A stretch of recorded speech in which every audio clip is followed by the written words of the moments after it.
अरे तेच सांगतो रे बाबा. हा ते मी बघितलंय गावामध्ये फार सुधारणा व्हायला लागले की वाद वाढतात. आणि पहिलं होतं तेव्हा वाद नव्हते. प्रांत साहेबांना मी सांगितलं, प्रांत साहेब म्हणजे माझं ते काम नाही, येऊ शकत नाही. 3 वेळा जाऊन आले, गावकरी गेलते. अहो तुम्ही जाणं वेगळं, तुम्ही सांगणं वेगळं. ऐकाय का, आणि मी सांगणं वेगळं. आता एकदम मी माझं इंजेक्शन देतो येतो का नाही बघा.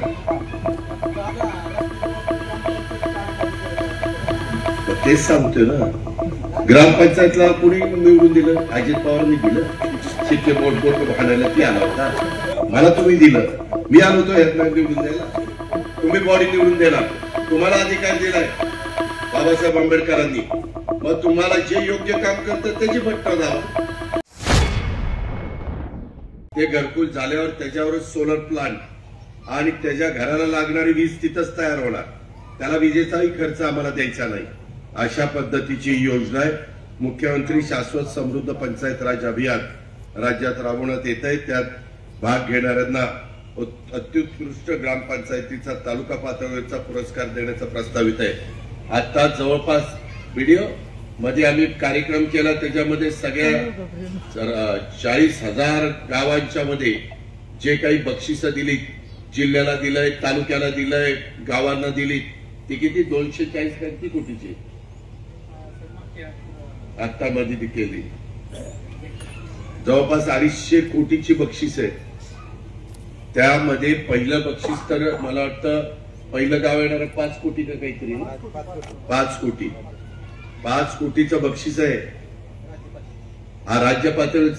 पिंपरीला 5 कोटी त्या बक्षीस मिळवलं तर संतोषी यादी वाचायची काळजीच नाही, तुझं तूच करू शकशील. नाही, मी थोडस करून फार संपलंय माझं. आता काय शिल्लक राहिले नाही, फक्त आता फक्त गुंडाळलंय तेवढं शिल्लक राहिले. त्याच्यामुळं त्याच्यात गमतीचा भाग जाऊ द्या. तुम्ही चांगल्या पद्धतीनं त्या गोष्टी करा. सुयोग शामराव सातपुते यांच्याकडून मुख्यमंत्री सहाय्यता निधीला 51,000 रुपये ऑनलाईन स्वरूपात जमा करण्यात येणार आहेत. आता ऑनलाईन जमा करणार म्हणल्यावर काही बोलायचा प्रश्नच नाही, पण लगेच करणार हे एकदम का आपल्याला आठवलं? आपला माळेगावला आरक्षण मागासवर्गीय निघालं म्हणून नगरपंचायतीचं आरक्षण मागास एससीच. मी तसं मी बाकी समजलं का, कोणतरी कोणाचा तरी जावई, तू पण कोणाचा जावई आहे, मी पण जावई, मी पण जावई. नाही, मी पण तुला सांगतो तुमच्यामुळे त्यांना सीट मिळणार आहे. तेवढंच राहिले आता. त्याच्यामध्ये माझी एवढी सुद्धा धन्यवाद त्याबद्दल. म्हणजे 50,000 रुपये ऑनलाईन दिल्यावर सांग.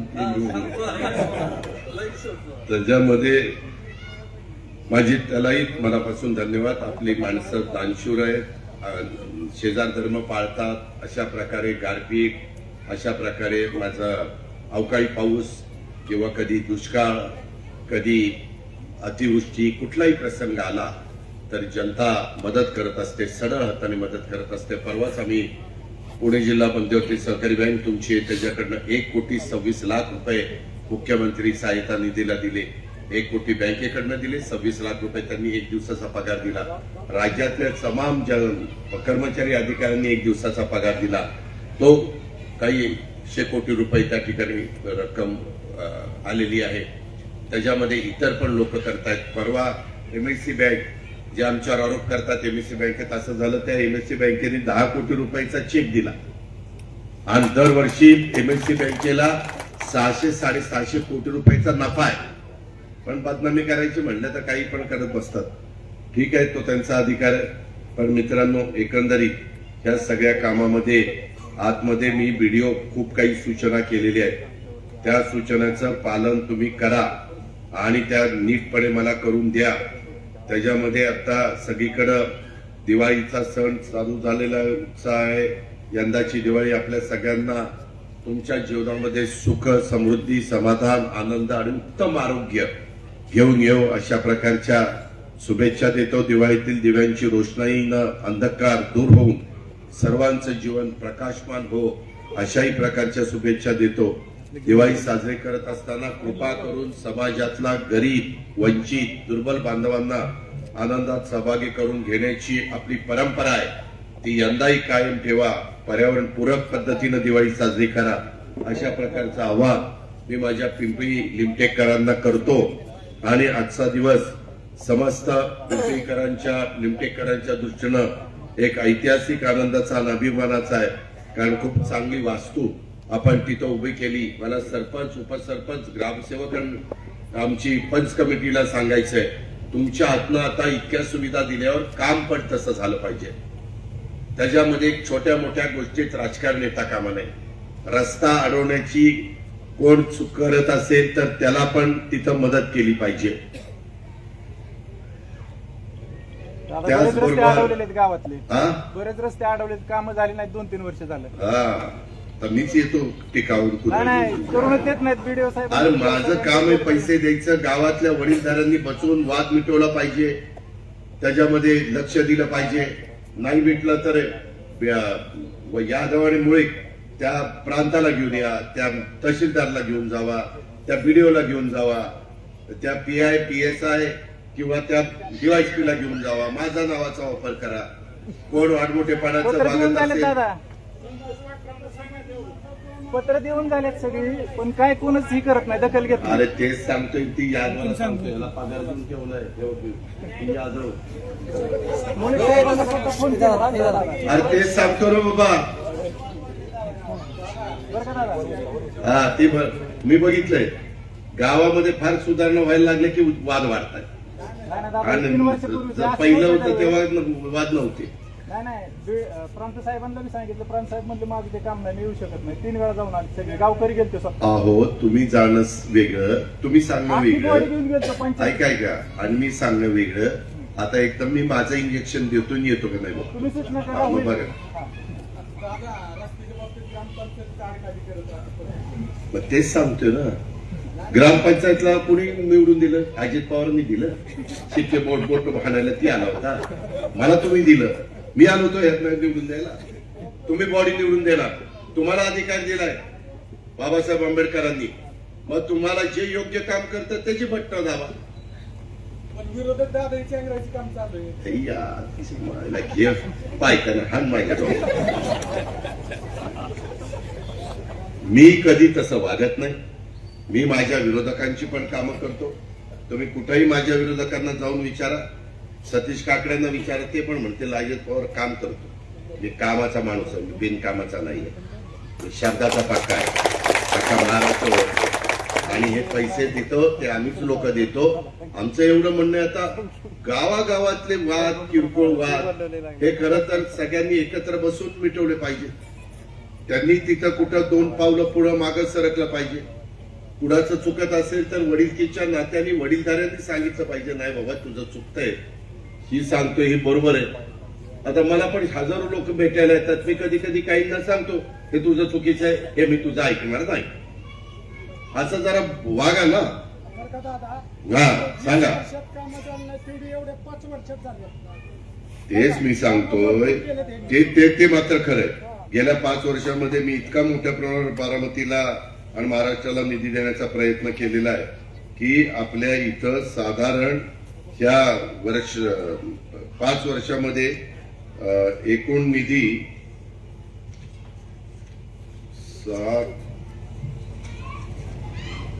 34 कोटी 58 लाख रुपये आला.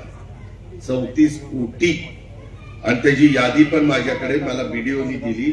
त्या गोसावी सुर्वे गटरपासून जी सुरुवात झाली ती पार ग्राम सचिवालय इमारत 1,35,00,000. कनेरीची, पिंपरी कनेरी सुधारित पाणी पुरवठा 20 कोटीची. आणि आताही मला निवेदन दिलंय, आपण आपल्या इथली एक जागा त्या कटफळ आणि जैनकवाडीला पाणी पुरवठा करायला का काहीतरी दिले 2.5 एकर. आता आपल्याला कमी पडते. आपल्याला 5 एकर मी इरिगेशनची द्यायला लावतो ना, मी तुम्हाला पण त्या ठिकाणी देतो ना. कारण तुम्ही ज्यावेळेस शेजार धर्म पाहून त्यांचं पाण्याचं काम केलंय, आता तुमच्याकडे जागा शिल्लक राहिली नाही. मग तुम्हाला मला ज्या खात्यात म्हणजे इरिगेशनची जागा पलीकडे आहे ना, ती मला द्यावी लागेल. तशा पद्धतीनं यादव तो प्रस्ताव तयार करा. गुणाले चीफ आपले EDA MKVDCचे आणि आपल्या राम सोबे आणि विकास पाटलांना सांगा की अजित पवारांनी सांगितलेलं आहे इथनं डुबलकडनं प्रस्ताव मंत्रालयामध्ये रेव्हेन्यूकडे गेला ते पाटबंधाऱ्याकडे जावं लागेल, पाटबंधाऱ्याच्या नियामक मंडळात मंजुरी घ्यावी लागेल, ते आपण घेतो. अनेकदा मला वाटलं इथल्या पण स्मशानभूमीला ग्राम जागा इरिगेशनचीच आहे या कॉर्नरला. आणि दुसरं आपल्या पिंपरी लिमटेकच्या हद्दीमध्ये जी काही इंडस्ट्री आहे किंवा जे काही उद्योग आहेत त्यांना पण तुम्ही जरा बऱ्यापैकी टॅक्स लावा ना. तुम्ही लय कमी लावताय राव, काय मला तर काही कळलं. कशाचा 20 लाख तर कमीच आहे. आता वाढवा, त्याच्यामध्ये वाढवा त्यांना. त्यांचं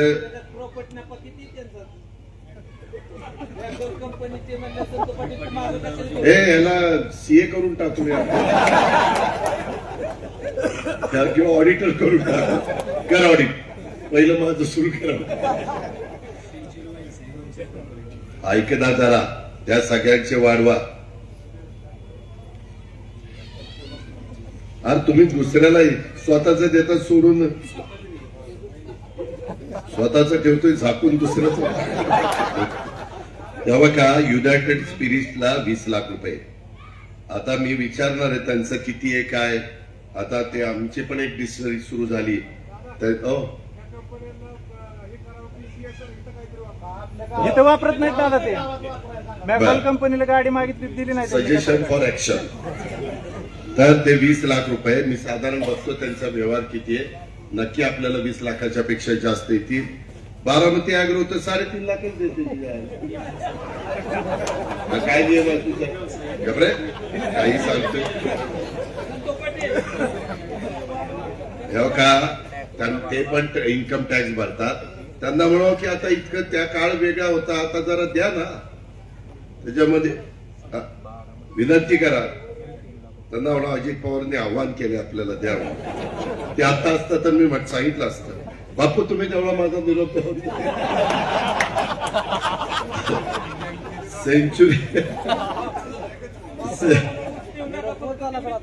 सेंचुरी वाईन्स ही कुठं आली. हा मग हनुमंतरावांनी पण दिलं पाहिजे. तिथं अजून लाखाला पोहोचला नाही राव. 93,000च देतोय.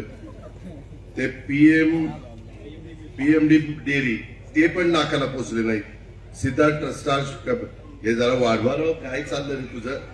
दोघी दुसऱ्याला मागत बसताय. आपल्याकडे जे हक्काचं आहे ते घेऊ ना. आणि कमी पडलं तर मी आहेच, मी कुठं पळून चाललो.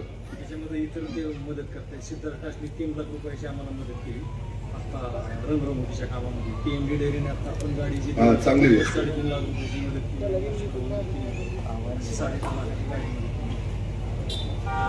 3.5 ठीक आहे बाबा. काय तू पण मी पण कोणीच वर घेऊन जाणार नाही काय. आणि पोरा बाळांना किती ठेवलं तर त्यांना कमीच वाटतंय. काहीच ठेवलं नाही, काहीच ठेवलं नाही. काय आता जग आणून ठेवा का काय त्यांचं. मित्रांनो असं सगळं आहे. त्याच्यामुळं माझी तुम्हाला विनंती आहे धंदा पाणी चांगलं करा. हा मी काल सकाळी 6ला कृषी विकास प्रतिष्ठानला गेलो होतो. त्याच्यामध्ये आत्ताच मी काही मीटिंग घेऊन आलो. एआयच्या सकाळपासून मीटिंग चाललेल्या होत्या. एआय म्हणजे कृत्रिम बुद्धिमत्ता, म्हणजे त्याच्यामध्ये आर्टिफिशियल इंटेलिजन्स, आणि ते आपल्याला केल्याशिवाय गत्यंतर नाही. मी आता सगळ्या संस्थांच्या मध्ये खरेदी विक्री संघ, दूध संघ, मार्केट कमिटी आणि बारामती बँक या 4ही ठिकाणी करायला सांगितलेलं आहे.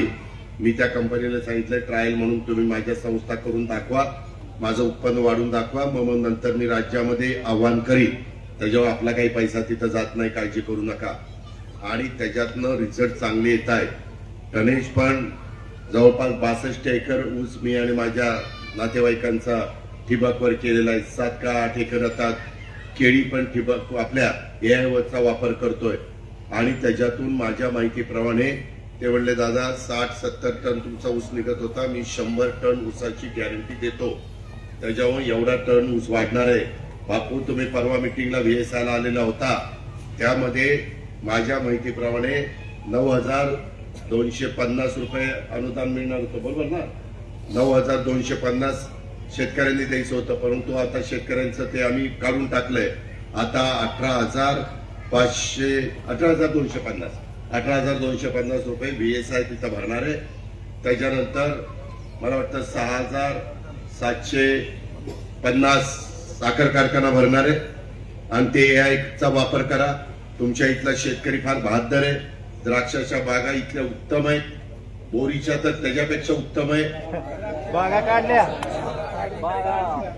अरपती तुम्ही आर्थिक सिटी नवीन व्हरायटी लावा रे. तुम्ही एक जुना तर जुनं सोडून द्या. बेंगलोर त्याच्यामध्ये डाळिंबाला पण तेल येतोय, परंतु आता यंदा डाळिंबात चांगले पैसे लोकांना झाले.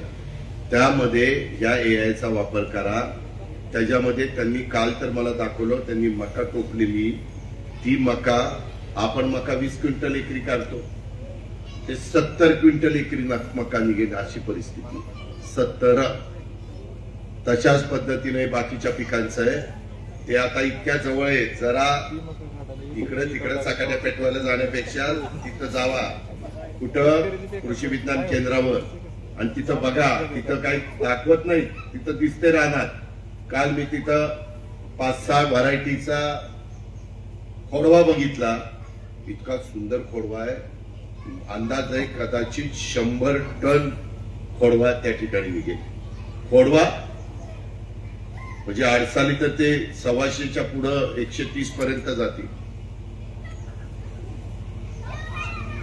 चौधरी वस्तीवरची व्यायामशाळा 20 लाख रुपयाची बांधलेली, त्याचंही उद्घाटन झालं असं मी जाहीर करतो. त्याच्यामध्ये आता व्यायाम करा सगळ्यांनी तिथं जाऊन, आणि ती चांगली बॉडी कमवल्यानंतर चुकीचं काही करू नका, वेडावाकडं वागू नका, गुंडगिरी दहशत काही करू नका, नीटपणे वागा, कायदा हातात घेण्याचा प्रयत्न करू नका. मी आपल्याला सगळ्यांना सांगतो बाबांनो, या सगळ्या नवीन तंत्रज्ञानाचा वापर केल्याशिवाय आपण पुढे जाऊ शकत नाही. ही गोष्ट लक्षामध्ये ठेवा. अलीकडच्या काळामध्ये तर गायींना, काल मला त्या कृषी विज्ञान केंद्राच्या मीटिंगमध्ये दाखवलं, एक होस्टेन गाय HF ती जवळपास तिथं 55 लिटर दूध देते. 55 काय दाखवली, 55 लिटर दूध देते. पण त्याच्याकरता खाद्य कुठलं टाकलं पाहिजे, हिरवा चारा, त्याच्यामध्ये तुम्ही काय काय वाढलेली वैरण किती दिली पाहिजे, खाद्य कसं दिलं पाहिजे, हे AI सांगतं. ते AI मशीन तुम्हाला सांगतं मोबाईलवर. तुम्ही आज तुमच्या शेताला पाणी द्यायचंय का नाही, किती तास मोटर चालली पाहिजे, 15 मिनिटं चालली पाहिजे का 20 मिनिटं चालली पाहिजे, असं सगळं आहे. त्या गोष्टीचा जरा विचार करा, तर आपण आपला प्रपंच उत्तम पद्धतीनं चालू शकणार आहे. त्याच्यामध्ये मी तुमचा लोकप्रतिनिधी या नात्याने जेवढं काही सहकार्य करता येईल तेवढं करीन. आता साखर कारखान्याच्या बाबतीमध्ये पहिल्या टप्प्यात 10,000 घेतले होते, पण लोकांनी रिस्पॉन्स दिला नाही म्हणून ते 5,000 केलंय. आता रिस्पॉन्स फर्स्ट कम फर्स्ट येतील त्यांना मिळेल, आणि त्याच्या पुढचे येतील त्यांना बापू मी कृषी मंत्रालयाला मी ह्याचा सांगेल दत्तामा भरणेला, आणि त्या पुढच्यांना पण आल्यावरती म्हणतील आम्ही जरा उशीर झाला, त्यांना आपण ऍग्रिकल्चर डिपार्टमेंट कडनं देऊ. त्याच्याकरता पण मी 250 कोटी रुपयाची तरतूद वर्षाकरता केली होती. 2 वर्षाला 500, पण गरज पडली तर वर्षातच 500 कोटी रुपये माझ्या बळीराजाच्या करता, शेतकऱ्याच्या करता द्यायला मी मागं पुढे बघणार नाही. तुम्ही काही काळजी करू नका. या पद्धतीनं आपण पुढे जाऊया आणि ह्याच्यातून आपण आपल्या समाजाचं भलं करण्याचा प्रयत्न हा निश्चितपणे करूया, अशा प्रकारची विनंती मी आपल्या सगळ्यांना करतो. हे काम एकंदरीत करण्याच्या दृष्टिकोनातनं जे काही ज्यांनी कोणी अथक परिश्रम घेतलेले, त्या सरपंच स्वातीताई ढवाण, उपसरपंच अजित थोरात, ग्रामपंचायतीचे सर्व सन्माननीय सदस्य, ते इथला अधिकारी बाळासाहेब भोईटे, ते तर फार आमच्या संसर्ग आहेत. भोईटे जरा नीट वाग, नीट काम कर, नाहीतर मी मागाशी सांगितलं तुला फार जुन्नरला त्या तिकडं गडचिरोली नको, जुन्नरला त्या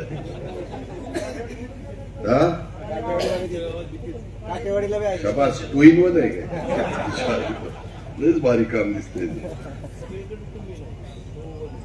नाही आम्ही नवीन भरती करतोय. काय होतं ती बॅच MPSC कडनं येत नाही, आम्हाला भरती करायची होती. 10,000ची भरती आम्ही केली. त्या सर्व गावकऱ्यांना देखील पुन्हा एकदा मनापासून तुम्हाला धन्यवाद देतो. एकोपा ठेवा बाबांनो, जातीय सलोखा ठेवा. जाती जातीमध्ये तेढ निर्माण करून देऊ नका. कुणाचंच भलं झालं नाही, वाटोळ होईल त्याने सगळ्यांचं. 3.5 वर्ष सरपंच होते आपले हरिभाऊ केसकर. आता हे घाटपाताने सरपंच झाले, त्यांचं काही तुम्ही नावच घेतलं नाही. 3.5 वर्ष त्यांनी गावासाठी वैद्य आतापर्यंत जे 3.5 वर्ष, 6 महिने, 4 महिने, 2 वर्ष काय असतील सरपंच, त्या सगळ्यांना धन्यवाद. 2021 पासून आतापर्यंत होते. अरे बा, आता कुणाकुणाची नाव घेऊ? तिच्या आयला मी काही नावं घ्यायला आलोय? बायकोचं नाव कधी घेतलं नाही, तर आता कुणाकुणाची नावं घ्यायला लावतोय? मी काय उखाणा घ्यायला आलो काय इथं? सगळ्यांचं आता सांगितलं. तुम्ही ना खरंच डोक्यावर पडलाय काय कशावर पडलाय? मी सांगतोय ना, ज्यांनी ज्यांनी या उभारणीमध्ये, तुला एक माहितीये का, तू जर एकदम चांगलं काम केलं आणि तुझी मुदत संपली, निघून गेला, आणि नंतर तुझ्या जागी मी आलो, तर उद्घाटनाचा चान्स मला असतो. तसं ती झालंय, समजलं ना?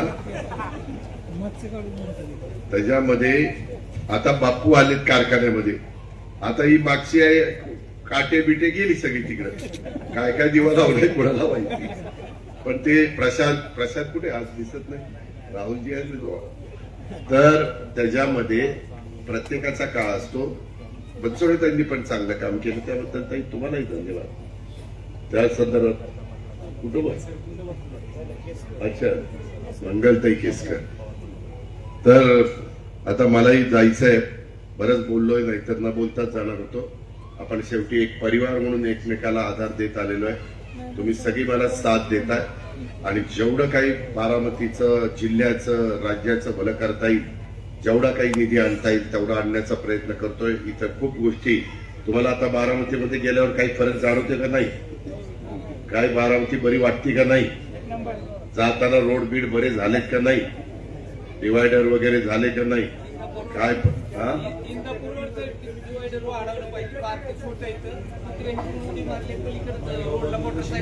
कोण उडी मारतय? कुत्र्यांना सांगतो बाबा त्याच्यावर.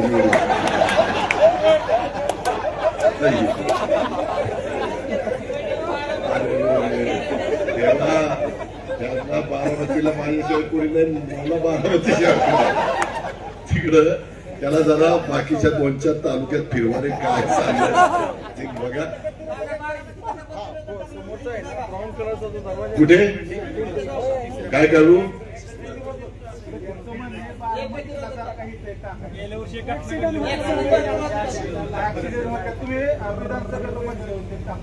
दादा आमच्या फलटणला बी पदरात घ्या.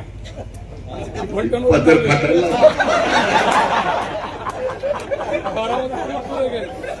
ठीक आहे घेतलंय बाबा. आता मी तिथलंही बस स्थानकाचं आणि कुठलं तरी काम घेतलेलं आहे, कारण माझ्या आव्हानाला प्रतिसाद देऊन तिथं सचिन पाटलांना तुम्ही निवडून आणलं, त्याबद्दल तुम्हाला धन्यवाद. आणि त्याच्यातून मी जे काही शब्द दिलेले आहेत, आता तिथली पालखीची कामं बघा, ही रस्त्याची विस्ताराची पण चाललेली आहे, आणि त्याच्यामध्ये बस स्थानकाचं एक काम आणि अजून एक काम मी तिथलं महत्वाचंच आहे ते, आणि तिथलं जे काही बंद पाईपलाईनचं काम ते पण त्यामध्ये करतोय. आता स्पर्धा पण चांगली चाललेली आहे, भाव पण आता तिथं बरे मिळायला लागलेले. तरी अजून आमचा सोमेश्वर आणि माळेगाव पुढे आहे. आता छत्रपती पण आमच्या मागे येतोय. ह्या पद्धतीनं आपण सगळ्यांना देतोय. काय झालं आता?